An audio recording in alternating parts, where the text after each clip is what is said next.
How's it going, everybody? Comic book artist and writer Will Robson here. Now, before I worked for Marvel, DC, these major companies, I was in the weeds, right? I was learning how to draw.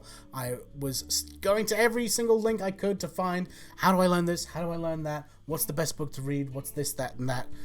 It took a long time. It took me, 3-4 years of knuckling down, drawing all day, every day, and using these books next to me that I think are the quintessential top 5 books that you need to learn how to draw comics. So let's get started. Okay, up first, we have what I think is the best book on drawing heads, hands. Well, there's other good books on hands, but this is the best book on drawing heads. This method in this book is used by every professional, I think, ever. The book I'm obviously talking about is Drawing the Head and Hands by Andrew Loomis. Now, they call it the Loomis method for a reason when it comes to drawing faces, because this guy invented this style on how to break down the face to draw it at any angle. It's an amazing book full of fantastic reference that I use to this day. Anytime I'm in a jam with drawing a face, I will reference this book because there are great reference images on how to get those extreme angles of high and low, and I can't recommend it enough. So study this book front to back if you want to learn how to draw the best face you possibly can. But if you want to learn how to draw the body, my next recommendation is, well, it's a personal taste thing, because in my opinion, I think that anatomy and anatomy books all comes down to your personal taste. George Bridgman is the go-to, right? When it comes to anatomy, that's probably the number one book people recommend to look at. I just couldn't wrap my head around George Bridgman. I think he's an amazing teacher. You look at someone like Jim Lee, obviously learned a lot from reading George Bridgman books. I found his language to be just confusing for me, and that's the whole point of all this. I think a lot of people don't understand that anatomy and just like studying and learning in general, it's not a one-trick teaches all type deal. I just didn't understand what he had to say, whereas someone like Michael Hampton made 100% sense to me. So my recommendation is Figure Drawing, Design and Invention by Michael Hampton. This book is just the best for me to understand how to draw. And there's other people. Bernd Hogarth is another great anatomy teacher. He taught, I think, Todd McFarlane looked at a lot of his stuff. But this book, just the way it breaks down the body and the muscle groups, and it has images that show colors, and the colors is what really sold it for me.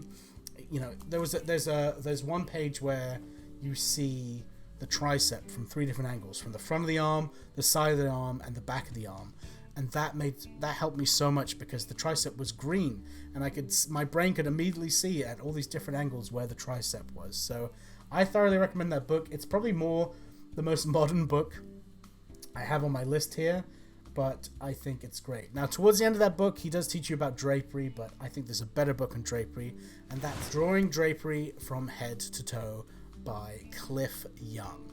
This is a great book because it really taught me about pull, crush points on the body. And when I say pull and crush points, what I mean is, if you look here, where the arm is bending, it's crushing the material because it's pulling on underneath her armpit there.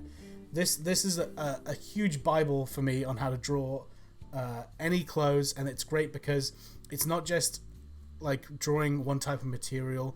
They talk about thicker material. They're talking about shoes, loads of things. If you want to draw interesting dynamic wrinkles and folds, and you're not learning it from better sources, then this is the one to use. So that's my recommendation there. But the thing about drawing comics is it's a medium in itself.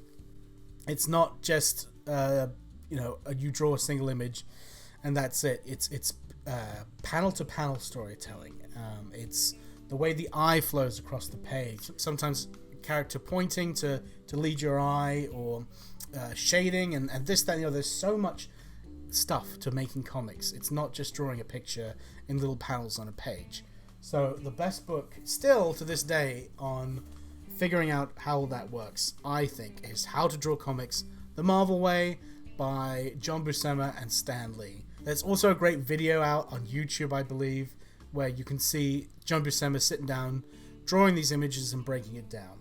This book is probably 50 years old at this point, but it's a fantastic book. It really will teach you everything. If you want to learn how John Buscema breaks down the figure, he'll show you how to do that. It'll teach you perspective, so when you draw your backgrounds, you know how to draw them in the correct perspective, how to do 3-point, 2-point, 1-point. Really good book on that, actually. Panel-to-panel storytelling, it will teach you about that, where to place the characters. It also has one of the most important things you could teach somebody is shot selection.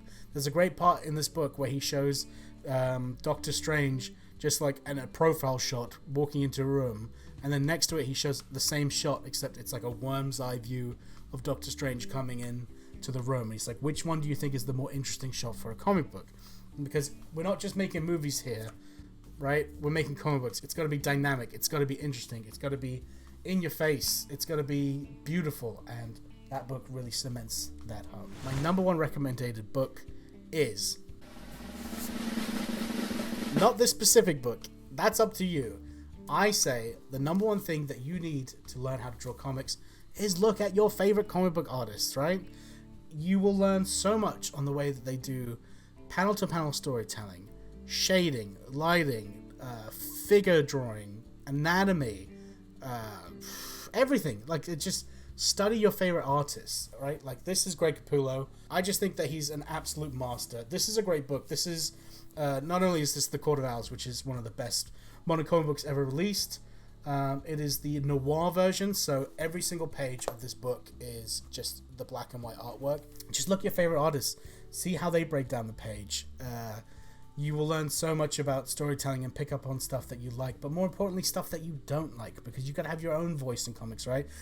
You can't just be a carbon copy of Greg Capullo as much as I would like to be. No, you've got to find your own voice. So, for instance, his rendering is amazing, and my brain can't comprehend it. Much like the anatomy books, where my brain could comprehend Michael Hampton, but it couldn't comprehend George Bridgman. I now fully get all my studying from Brian Boland. I just look at his Killing Joke work, and it really inspires me, and that's the way I like to render my comics. And that's what I recommend you guys do. Pick your favorite comics. Pick your favorite comic book artists. Find what you like in them. Find what you don't like in them. Study it. Craft it. Build your own art style. I think that these books here, these 5 books, will get you on your way to becoming a great comic book artist, because you're going to learn how to draw the heads the way everybody draws heads, which is the Andrew Loomis method. You are going to have a great anatomy book from Figure Drawing Design and Invention from Michael Hampton. Drawing Drapery from Head to Toe by Cliff Young, an amazing book. And then you're going to learn how to actually do panel-to-panel storytelling from How to Draw Comics the Marvel Way. And then once you have that knowledge, you can then go and look at your favorite comic book artists and see how that they're using that knowledge to make their books. So thank you very much for watching this video. If you liked it, I have a more in-depth breakdown where I actually go through all of these books and talk about what I used and like the epiphanies I had when reading these books. That's available on my Patreon. You can sign up for my Patreon by clicking on the link in the description of this video. There's 3 different tier levels. I'm giving away free signed comics. We have a growing community in our Discord server where I'm doing portfolio reviews. I'm helping people with art, and it's just a really great environment. And also at the highest tier, if you want a commission done by me, I'm giving that away as well. So please head there if you want more in-depth analysis of this stuff. Thank you very much for watching, and make sure you tune in to the next episode where we're going to see how I took all of this stuff, applied it to my own work, and then built my portfolio that I gave to Marvel that got me the job with Marvel Comics. So stick around and stay tuned for that one. Alright, cheers, thanks for watching, and remember, keep making comics. It's like, if you look at someone like, I was just watching last night Oppenheimer, and I was looking at Cillian Murphy, and he's so skinny. Like, he's a great anatomic reference to draw.